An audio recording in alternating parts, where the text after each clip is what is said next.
Hello guys, तो आज हम लोग बात करने वाले हैं बूलियन वेरिएबल्स एंड ऑपरेटर्स के बारे में। सबसे पहली बात, बूलियन वेरिएबल्स क्या होते हैं। तो इसको सिंपल सिंपल तरीके से अगर समझने की कोशिश करें तो अगर सपोज मैंने बोलते हैं 7 is less than let's say 20, तो 7 less than 20 this is true, right. ये स्टेटमेंट ट्रू है। तो if I run this I will get true as a response. वहीं पे अगर मैं बोल देता हूँ कि 19 is greater than 234, then it's a wrong statement. तो इसका आंसर आना चाहिए फॉल्स। आउटपुट विंडो में फॉल्स आ रहा है। So first of all let's try to understand Boolean operators. Operators कौन से होते हैं हाँ, तो इसमें तो सबसे पहली बात करते हैं कि बुलियन ऑपरेटर्स में कौन से ऑपरेटर्स आते हैं। तो इसमें आता है जैसे कि लेस देन इक्वल टू, इसमें आएगा ग्रेटर देन इक्वल टू, इसमें आएगा इक्वल टू करके भी एक होता है कि जिसमें एग्जैक्टली वैल्यू सेम होता है। इसमें आता है और कौन से होते हैं इसमें, नॉट इक्वल टू करके भी होता है, समथिंग लाइक दिस। सॉरी,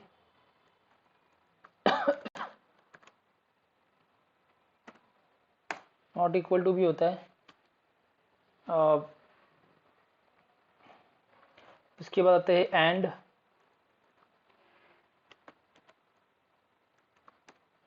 ये एंड ऑपरेटर और नॉट, ऐसे करके तीन ऑपरेटर और है। ठीक है, इनका मीनिंग मैं आपको वन बाय वन बोलता हूँ, टेंशन ना लो। तो यहाँ पे और ले लेते हैं, एंड एक और है, इसको बोल लेते हैं नॉट। ठीक है, तो these are the Boolean operators that we would be talking about. ठीक है, अब इसमें ये जो ऑपरेटर्स आपको यहाँ पे दिख रहे हैं, वन बाय वन समझने की कोशिश करते हैं कि ये कैसे काम करता है। तो सबसे पहले तो एक काम कर लेते हैं, इसको इसके साथ थोड़ा खेलना पड़ेगा। खेलते कैसे इसको, लेट्स से मैं यहाँ पे एक वेरिएबल ले लिया मैंने कि a is a variable and a is equal to, मैंने बोल दिया यहाँ पे 5। ठीक है, एट द सेम टाइम मैंने यहाँ पे लेट्स से एक और चीज़ कर दिया कि मैंने बी का वैल्यू असाइन कर दिया 9। ओके, इसको रन कर दो। अब जैसे ही मैं बोलता हूँ कि बी इज ग्रेटर देन 9, और तो इसका रिस्पॉन्स क्या आएगा, फॉल्स आएगा। बिकॉज सॉरी, मैंने गलत कर दिया।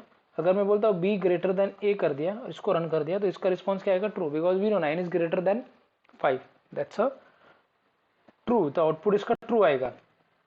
इन द सिमिलर वे अगर मैं बोलता हूँ a is greater than b, तो उसका रिस्पॉन्स क्या आना चाहिए, ऑब्वियसली इट्स अ फॉल्स। तो यहाँ पे फॉल्स आ रहे हैं आउटपुट विंडो में, right. So these are some basic examples. ऐसे आप और तरीके से इन ऑपरेटर्स के लिए खेल सकते हैं। एक तरीका ये होता है कि सपोज मैंने यहाँ पे लिख दिया रिजल्ट करके, मैंने एक वेरिएबल ले लिया, यहाँ पे मैंने कर दिया ए इज ग्रेटर देन बी। ठीक है, अब इसको मैं रन करता हूँ तो ए इज ग्रेटर देन बी। सबसे पहली बात, ए इज ग्रेटर देन बी क्या है, ट्रू है कि फॉल्स है। तो ए तो बेसिकली अपना है 9, 9 ग्रेटर देन 5, तो 9 ग्रेटर देन 5 तो ट्रू है। तो रिजल्ट का वैल्यू क्या हो गया, ट्रू। तो अब यहाँ पे मैं रन कर देता हूँ, एंड रन करने के बाद लेट अस सी कि रिजल्ट का वैल्यू अपने को क्या रिफ्लेक्ट कर रहा है। एंड जस्ट 1 मिनट, मैंने बोला A is greater than B, right. A is 9, my bad, 5 is greater than 9, so ये आंसर करेक्ट है। Okay, right. तो जैसे एक्सपेक्टेड आंसर था वही बता रहा है कि रिजल्ट में बोल रहा है कि a is greater than b. तो यहाँ पे मैंने क्या किया, result is equal to a greater than b. What is a का वैल्यू, ए का वैल्यू 5 है, बी का वैल्यू 9 है। तो जब मैं बोलता हूँ A greater than B, that means 5 is greater than 9। Is it true, no it's not true, right. तो इसका आंसर यहाँ पे मेरे को क्या दिख रहा है, फॉल्स दिख रहा है। इसको मैं थोड़ा थोड़ा अलग तरीके से भी कर सकता हूँ। मैंने बोलते हैं रिजल्ट इज इक्वल टू, यहाँ पे मैं कर देता हूँ not a greater than b. अब मैंने यहाँ पे not a greater than b कर दिया, तो इसका जो रिजल्ट का जो आउटकम है, फाइनल आउटकम, वो हो जाता है ट्रू हो जाता है। Because a greater than b तो फॉल्स है, अपने को पहले मिल गया कि फॉल्स है। बट इस यहाँ पे मैंने नॉट ऑपरेटर को अप्लाई करने के बाद रिजल्ट का वैल्यू क्या हो जाता है, फॉल्स से चेंज होकर नॉट के वजह से वो चेंज होकर ट्रू हो जाता है। तो लेट्स सी अभी क्या होता है, रन कर दिया, अब देखते हैं रिजल्ट का वैल्यू, देखो हो गया। तो this is how it is used. अभी इसको थोड़ा सा बाकी के जो ऑपरेटर्स है जिसकी हम लोग बात कर रहे थे कि एंड और नॉट, ये कैसे काम करते हैं वो भी एक बार देख लेते हैं। अब यहाँ पे मैंने रिजल्ट, मेरे को ट्रू मिल रहा है, राइट। मैं एक और यहाँ पे चीज ले लेता हूँ, रिजल्ट 2 ले लेता हूँ, ठीक है। रिजल्ट, या तो मैं रिजल्ट और रिजल्ट, चलो रिजल्ट 2 ले लेते, क्या प्रॉब्लम है। रिजल्ट 2 ले लिया मैंने, यहाँ पे मैंने रिजल्ट 2 कर दिया कि P is less than A। अगर ऐसे मैं कर देता हूँ, उसको रन कर देता हूँ,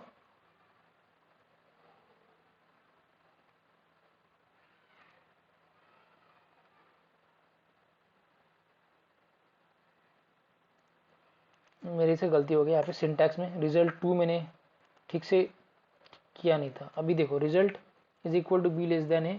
अब देखो रिजल्ट 2 का वैल्यू क्या आ रहा है, रिजल्ट 2 का वैल्यू आ रहा है फॉल्स। ओके, तो अब अपने पास रिजल्ट है जिसका वैल्यू है ट्रू और रिजल्ट 2 है फॉल्स। तो यहाँ पे हम लोग बात करने वाले हैं ऑपरेटर्स की जिनका नाम है एंड, ऑन, एंड और, ये दो ऑपरेटर्स के बारे में हम लोग बात करने वाले हैं। तो अगर मैंने बोल दिया रिजल्ट एंड रिजल्ट 2, ओके, तो सबसे पहली बात एंड ऑपरेटर के बारे में, हो सकता है आपने 12th मतलब कॉलेज में भी कहीं भी सीखा हो, नहीं पता है तो कोई बात नहीं। रिजल्ट एंड ऑपरेटर में क्या होता है कि दोनों में से, दो आपके जो वेरिएबल्स है, अगर दोनों में से एक भी वेरिएबल का वैल्यू फॉल्स है तो आउटकम आपका हो जाएगा फॉल्स। ओके, तो इस केस में अगर आप देखोगे रिजल्ट एंड रिजल्ट 2, इन दोनों में एक तो फॉल्स है, तो आउटकम क्या होना चाहिए, फॉल्स होना चाहिए। रन करके देख लेते, फॉल्स। समझ रहे हो मैं क्या बोल रहा हूँ, दोनों में से एक भी फॉल्स हो गया तो फॉल्स। अब बात करते हैं और की। और में क्या होता है, अगर दोनों के दोनों फॉल्स हो तभी फॉल्स होता है, उसके अलावा बाकी जितने भी सिनारियोज है उसमें आपको आंसर ट्रू मिल जाएगा। ओके, यहाँ पे ज़्यादा मैं खाली आपको जस्ट फॉर योर इन्फॉर्मेशन ये सारी चीज़ें बोल रहा हूँ, इसको खाली याद रख लो, सुन लो खाली, कोई बात नहीं इसको, ठीक है। अब यहाँ पे मैं क्या कर लेता हूँ, यहाँ पे मैं ले लेता हूँ रिजल्ट और रिजल्ट 2, कोई भायाट वायाट करने का जरूरत नहीं है, इसको जस्ट याद रखो। मैंने क्या बोला, एंड में क्या बोला, एक भी फॉल्स आता है तो फॉल्स, और में मैंने क्या बोला, दोनों फॉल्स आएगा तो ही फॉल्स। तो इस केस में क्या दोनों फॉल्स है, नहीं है, बिकॉज ये पहले का ही वैल्यू ट्रू है ना, तो दोनों फॉल्स होता तो ही फॉल्स आता, तो इसका आंसर क्या आना चाहिए, ट्रू आना चाहिए। अब रन करके देखो, answer is true. So this is how we use the boolean operators, right?